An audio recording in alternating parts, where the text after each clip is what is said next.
ये है news reporter network. आप देख रहे हैं न्यूज रिपोर्टर लाइव, सोच आपकी, आवाज हमारी। नमस्कार, आप देख रहे हैं न्यूज रिपोर्टर नेटवर्क और मैं हूं आपके साथ वंदना सती। शुरू करते हैं खबरों का सिलसिला, लेकिन उससे पहले नजर डालते हैं सुर्खियों पर। राज्य में 1094 कनिष्ठ अभियंताओं को मिले नियुक्ति पत्र। मुख्यमंत्री पुष्कर सिंह धामी वर्चुअल माध्यम से कार्यक्रम में हुए शामिल। दून पुलिस ने पाई बड़ी कामयाबी, 3 शराब तस्करों की हुई गिरफ्तारी। राज्य में दंगाइयों की अब नहीं होगी खैर, दंगा रोधी विधेयक को मिली राजभवन से मंजूरी। जेपी नड्डा के लिखे पत्र से कांग्रेस आग बबूला, कहा भाजपा बना रही नफरत का माहौल। अब खबरें विस्तार से।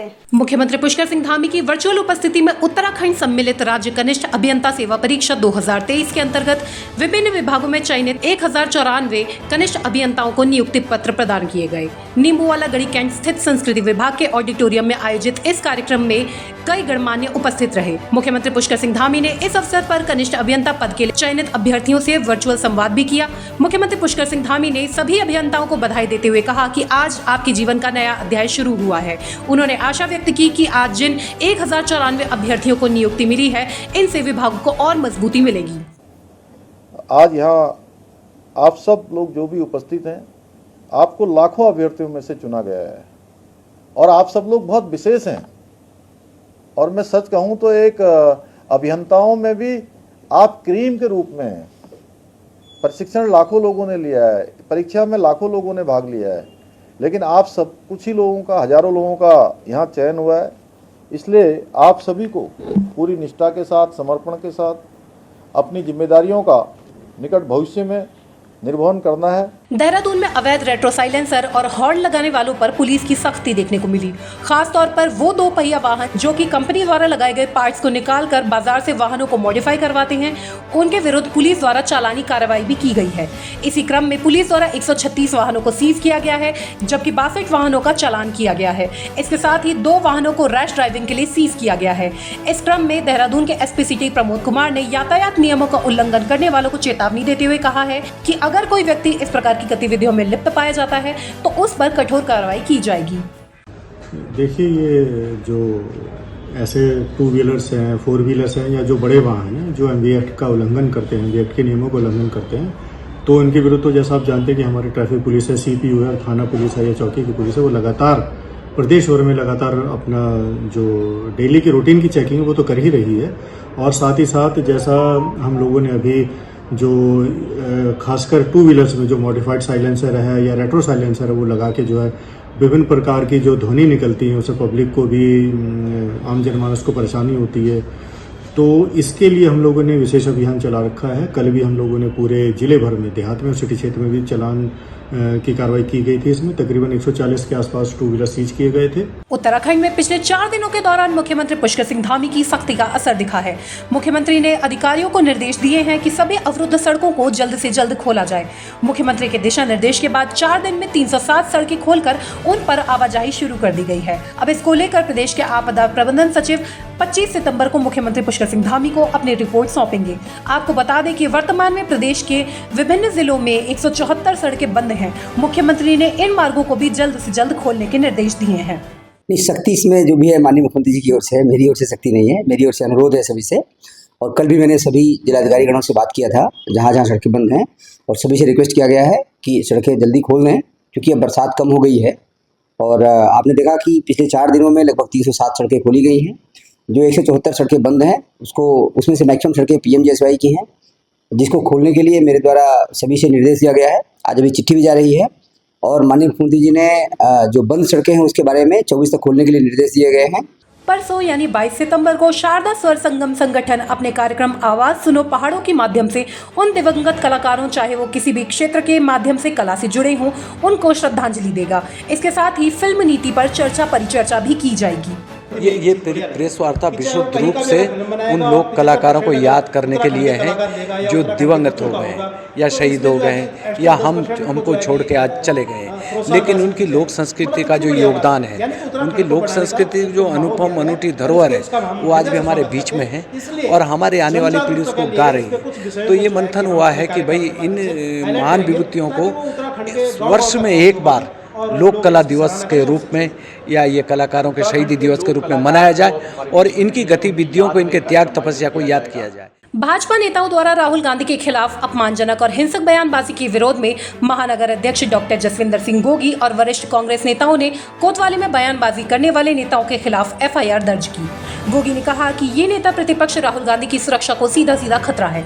भाजपा के नेताओं के अपने शीर्ष नेतृत्व के इशारे पर राहुल गांधी के खिलाफ ऐसी अनर्गल और अपमानजनक बातें करना सामान्य बात हो चुकी है। ये भाजपा की कुत्सित और हिंसक मानसिकता को उजागर करता है। जनता समझ चुकी है कि ये लोग केवल दिखावे के लिए लोकतंत्र और संविधान की बात करते हैं और मौका मिलने पर इसे खत्म भी करना जानते हैं। निम्नलिखित घटनाओं की ओर से आपका ध्यान आकर्षित करना चाहता हूँ। भाजपा नेता तपेंद्र सिंह महालवा ज्ञानों 2024 को भाजपा के कार्यक्रम में विपक्ष के नेता श्री राहुल गांधी जी के खिलाफ खुलेआम हत्या की धमकी दी है और उन्होंने कहा है कि राहुल गांधी आज बच गया है और उसे उसकी माता, उसकी दादी की तरह ही उसकी हत्या करवाई जाएगी। उत्तराखंड में महिला अपराधों में लगातार वृद्धि के खिलाफ महिला कांग्रेस की ओर से शनिवार को राजभवन कूच किया जाएगा। उत्तराखंड महिला कांग्रेस की प्रदेश अध्यक्ष ज्योति रौतेला ने बताया कि इसको लेकर रणनीति बना ली गई है। 21 सितंबर को कांग्रेस भवन में एक सभा आयोजित की जाएगी, जिसके बाद सभी कार्यकर्त्रियां राजभवन कूच करेंगी। महिला कांग्रेस प्रदेश अध्यक्ष ज्योति रौतेला का आरोप है कि प्रदेश में बेटियों पर लगातार अत्याचार और उत्पीड़न की घटनाएं बढ़ती जा रही हैं। बीते 2 माह में प्रदेश में महिलाओं के खिलाफ अपराधों में बहुत तेजी से वृद्धि हुई है, जिसके चलते महिलाएं खुद को असुरक्षित महसूस कर रही हैं। कार्यक्रम जो मुख्यमंत्री आवास कोष है वो मुख्य रूप से जो पूरे प्रदेश में महिलाओं के साथ लगातार बलात्कार, दुराचार की घटनाएं बढ़ती जा रही है, उसके खिलाफ है। ये देवभूमि उत्तराखंड है और उत्तराखंड के आंदोलन में सबसे बड़ा बलिदान महिलाओं ने दिया। लेकिन आज इस प्रदेश की बेटियां, इस प्रदेश की माएँ, इस प्रदेश का भाई, इस प्रदेश के पिता अपनी बेटियों की सुरक्षा की मांग कर रहे हैं। केदारनाथ विधानसभा सीट पर जल्दी ही चुनाव की घोषणा होने वाली है। ऐसे में बीजेपी और कांग्रेस दोनों ही पार्टियां अपना दमखम दिखा रही हैं। दोनों पार्टियां अपने कुनबे को बढ़ाने के लिए सदस्यता अभियान चला रही हैं। वहीं भाजपा महिला मोर्चा की प्रदेश अध्यक्ष आशा नौटियाल ने बताया कि देश के प्रधानमंत्री हों या प्रदेश के मुखिया, दोनों की तरफ से महिलाओं के हित में अनेक कार्य किए गए हैं, जिसकी वजह से महिलाओं में बीजेपी के प्रति खास उत्साह नजर आ रहा है। आने वाले समय में 50 लाख से अधिक महिलाओं को बीजेपी की सदस्यता दिलाई जाएगी। देखिए, महिला सशक्तिकरण के लिए हमारे देश के यशस्वी प्रधानमंत्री लगातार काम कर रहे हैं। कई योजनाएं वो महिलाओं के लिए लाए हैं और हमारे यशस्वी मुख्यमंत्री जी भी महिला सशक्तिकरण की दिशा में अनेक योजना उत्तराखंड में लाए हैं। तो निश्चित तौर पर महिलाएं बहुत उत्साह से भारतीय जनता पार्टी की सदस्यता ले रही हैं और हमारा लक्ष्य है कि 50 लाख से अधिक महिलाओं को हम भारतीय जनता पार्टी की सदस्यता दिलाएं। आज दिल्ली में भारतीय मानक ब्यूरो की गवर्निंग काउंसिल की बैठक हुई, जिसमें उत्तराखंड की खाद्य नागरिक आपूर्ति और उपभोक्ता मामलों की मंत्री रेखा आर्या ने वर्चुअल रूप से प्रतिभाग किया। दिल्ली के कृषि भवन में आयोजित बैठक में मंत्री रेखा आर्या ने काउंसिल को सुझाव देते हुए कहा कि उत्तराखंड के औद्योगिक क्षेत्रों में कारखानों की संख्या लगातार बढ़ रही है, इसलिए इस क्षेत्र में भारतीय मानक ब्यूरो की प्रयोगशालाएं खोली जा सकती हैं। इन प्रयोगशालाओं को देहरादून के सेलाकुई, हरिद्वार और उधम सिंह नगर के सिडकुल औद्योगिक क्षेत्रों में स्थापित किया जा सकता है, जिससे राज्य के उद्योगों को परीक्षण और जांच हेतु दिल्ली जाने से राहत मिलेगी तथा स्थानीय रोजगार का भी सृजन होगा। अखिल भारतीय राष्ट्रीय कांग्रेस के अध्यक्ष मल्लिकार्जुन खड़गे ने पीएम मोदी को राहुल गांधी पर भाजपा के नेताओं द्वारा लगातार की जा रही बयानबाजी को लेकर एक पत्र लिखा था, जिसके जवाब में अब भाजपा के राष्ट्रीय अध्यक्ष जेपी नड्डा ने कांग्रेस अध्यक्ष को पत्र लिखा है। जेपी नड्डा द्वारा लिखे गए पत्र से कांग्रेस आग बबूला हो गई है। कांग्रेस प्रदेश अध्यक्ष करण माहरा ने भी इस चिट्ठी को लेकर अपनी प्रतिक्रिया दी है। उन्होंने कहा है कि जेपी नड्डा द्वारा लिखे गए इस पत्र से ये स्पष्ट हो चुका है कि मानसिकता अभी भी बदली नहीं है। उन्होंने कहा कि आज राहुल गांधी के ऊपर कई तरह के आक्रमण हो रहे हैं। आज हम सब उस चिट्ठी को पढ़ के स्तब्ध हैं जो जेपी नड्डा ने मल्लिकार्जुन खड़गे को भेजी है। राहुल गांधी के खिलाफ भाजपा पार्टी और संगठन जो माहौल बना रहे हैं, उसके लिए देश उन्हें कभी माफ नहीं करेगा। जेपी नड्डा के लिखे हुए पत्र से ये आज स्पष्ट हो गया है कि मानसिकता अभी भी बदली नहीं है। आपको याद होगा, आज़ादी के कुछ ही समय बाद राजेंद्र प्रसाद जी प्रथम राष्ट्रपति और हमारे सरदार वल्लभ भाई पटेल ने श्यामा प्रसाद मुखर्जी को आरएसएस और उसके संगठनों के लेकर चिताया था कि किस तरीके से हिंसावादी बातें वो कर रहे हैं, जिससे राष्ट्र को और राष्ट्र की एकता को, अखंडता को खतरा पैदा हो सकता है। आज बड़े ही अफसोस के साथ इस पत्र का जिक्र इसलिए भी कर रहा हूं कि लगता है कि इतिहास अपनी पुनरावृत्ति करने जा रहा है। दून पुलिस को एक बड़ी सफलता हाथ लगी है। बाहरी राज्यों से शराब की तस्करी कर उत्तराखंड के अलग अलग जिलों में सप्लाई करने वाले 3 शराब तस्करों को दून पुलिस ने गिरफ्तार किया है। आपको बता दें कि अभियुक्तों के कब्जे से 30 पेटी अंग्रेजी शराब, उत्तराखंड के शराब के विभिन्न ब्रांडों के हजारों स्टिकर, मोनोग्राम और तस्करी में प्रयुक्त यूटिलिटी वाहन बरामद किया गया। अभियुक्त बाहरी प्रदेशों से अवैध शराब की तस्करी कर उस पर उत्तराखंड प्रदेश के स्टिकर और मोनोग्राम लगाकर सरकार को राजस्व का चूना लगा रहे थे, जिस पर पुलिस ने बड़ी कार्रवाई की है। गोपनीय सूचना के आधार पर पुलिस द्वारा अजबपुर क्षेत्र में चेकिंग अभियान चलाया जा रहा था, जिसमें एक यूटिलिटी गाड़ी को रोका गया और उसमें 15 पेटी अवैध शराब बरामद हुई थी। क्योंकि इसमें 3 लोग उसमें सवार थे, जिनसे जो पूछताछ की गई तो इनके द्वारा बताया गया कि ये हरियाणा से जो है इस तरह की शराब लेकर आते हैं और यहाँ पर एक छोटा सा गोदाम ले रखा है जो सब्जी फल के नाम पर लिया, और वहाँ पर उसका लेबल हटाने के बाद उत्तराखंड के जो लेबल होते हैं वो उसको चिपका दिए जाते हैं और इसके बाद विभिन्न जगहों पर पहाड़ों में इसकी फुटकर में सप्लाई की जाती है। इसमें जो मेन अभियुक्त मास्टर माइंड है वो अभी फरार है, जिसके द्वारा ये समस्त रैपर और अन्य चीजें लाकर दी जाती हैं और उसके बाद उसकी लेबलिंग की जाती है। उत्तराखंड में अब सरकारी और निजी संपत्ति को दंगों के दौरान नुकसान पहुंचाने वालों के खिलाफ सख्त कार्रवाई की जाएगी। आपको बता दें कि उत्तराखंड में दंगारोधी विधेयक को राजभवन से मंजूरी मिल गई है। अब प्रदेश में आंदोलन, दंगों और बंद के दौरान दंगाइयों पर नकेल कसी जाएगी। इस कानून के तहत दंगाइयों से सरकारी और निजी संपत्ति को हुए नुकसान की भरपाई की जा सकेगी। प्रदेश के संसदीय कार्य मंत्री प्रेमचंद अग्रवाल ने कहा कि विधानसभा के मानसून सत्र के दौरान इस पीडीएफ को सर्वसम्मति से पास कराया गया था। अब राजभवन से इसको मंजूरी मिल गई है। उन्होंने इस बात पर जोर देते हुए कहा कि जो लोग सरकारी और निजी संपत्तियों को दंगों के दौरान नुकसान पहुंचाते हैं, उन पर ये एक बड़ी कार्रवाई होगी। जो गैरसैंण में हमारा विधानसभा सत्र हुआ था, तो उसमें जो एक अध्यादेश था उसको हमने पारित किया था और राज्य के अंदर दंगा, प्रदर्शन, आंदोलन, इसके माध्यम से कोई भी व्यक्ति या समूह यदि सार्वजनिक संपत्ति को या निजी संपत्ति को हानि पहुंचाएगा तो उसकी क्षतिपूर्ति का उसको भरनी पड़ेगी, क्षतिपूर्ति उसको करनी पड़ेगी।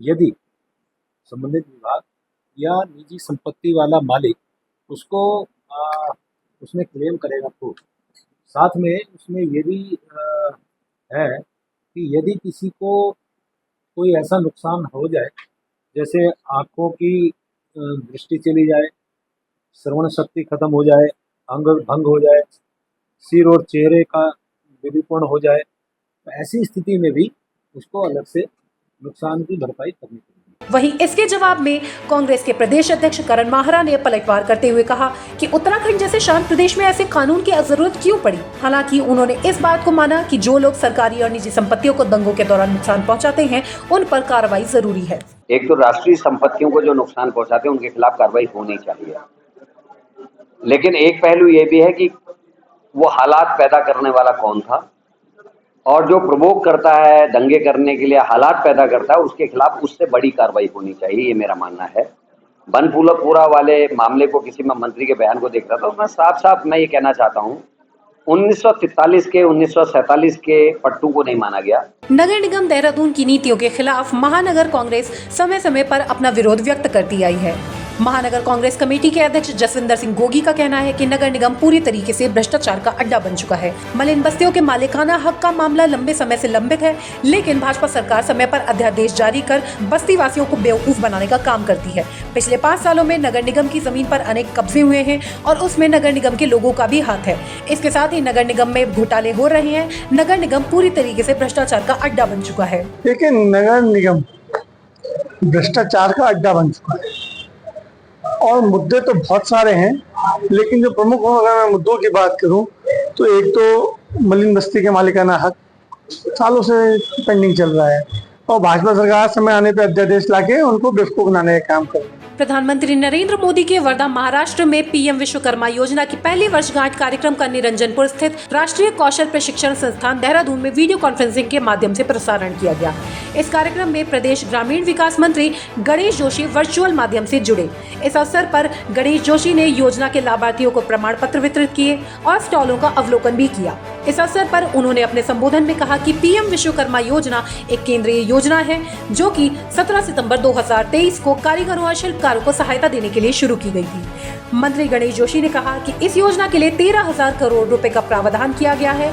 ये योजना अगले 5 साल यानी 2023-24 से 2027-28 तक लागू होगी। इस योजना का पूरा नाम प्रधानमंत्री विश्वकर्मा कौशल सम्मान योजना है, जिसके तहत सरकार आने वाले वर्षों में पारंपरिक कौशल वाले लोगों की मदद करेगी। आज पीएम विश्वकर्मा कौशल सम्मान योजना की पहली वर्षगांठ है और एक बहुत बड़े कार्यक्रम में महाराष्ट्र में वर्धा में प्रधानमंत्री जी ने इसको संबोधित किया है।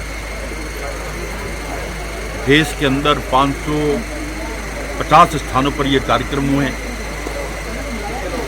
क्योंकि देश की जीडीपी में एमएसएमई सेक्टर का 30% से अधिक का योगदान है।